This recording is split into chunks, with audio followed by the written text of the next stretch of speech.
Hey guys, it's Adam from Play Strong, and I want to talk to you guys something about very important today is about breathing. Most people I come in contact with don't understand how to breathe properly. What you generally see is people who have an inverse breathing pattern. So they generally breathe very shallow into the chest and don't actually know how to breathe from the diaphragm. Now, this has some very big impacts on our health, on our life, the way we think, our posture.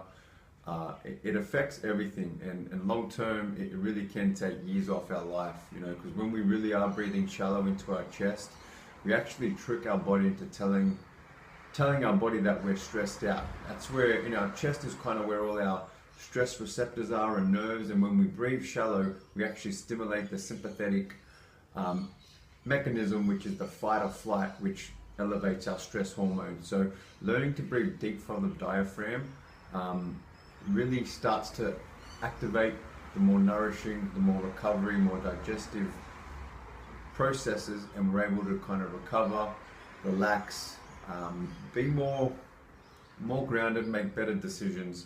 It really does affect the way we think, and learning how to breathe diaphragm can be a tricky thing.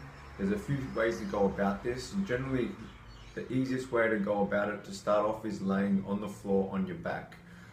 Standing or sitting is generally harder to begin with, and all you're really got to focus on doing is breathing 2/3 into the belly, then the last third into the chest. So you're going to inhale through the nose, you're going to feel the belly expand 2/3, and then the last thirds into the chest, and then you're going to exhale slowly together.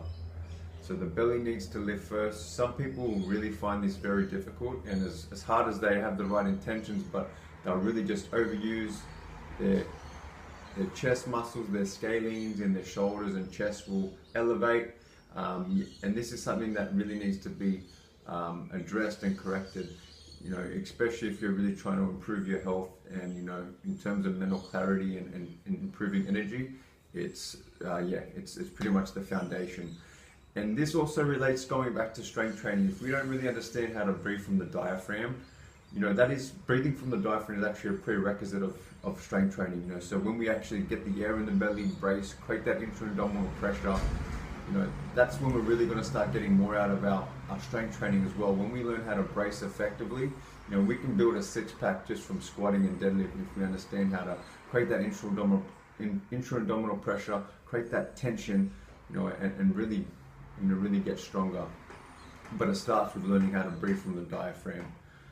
Not in just coming back to the health side of things. When we breathe deep from the diaphragm, it actually gently massages the organs surrounding the diaphragm. It's good for the motility of the organs, make sure that they're functioning and being nourished. Brings blood flow to the area. All the inner core muscles as well, they're all getting nourished when we breathe deep from the diaphragm. Just to go back to where you'd want to start, on your back, hand on the chest, hand on the belly, inhale through the nose, 2/3 into the belly, last third in the chest, exhale slowly. Think about doing a box breath. So you inhale, you hold, you exhale, you hold, you inhale, you hold, and you exhale, you hold. So about 4 seconds each one, and you're creating a box. Really good just to calm your nervous system. Do it frequently throughout the day. Once you've got a good understanding that on the ground, you can actually progress to a standing or seated position. I actually grab my hands around my waist so you can actually feel the whole waist expand. When you actually breathe from the diaphragm, it's not just the belly expanding, the whole waist should expand. So it's something to think about, something to give it a try. If you do have an inverse breathing pattern, if you're one of those people, it's something to really take seriously and consider, and it really can change the way you view things. Yeah.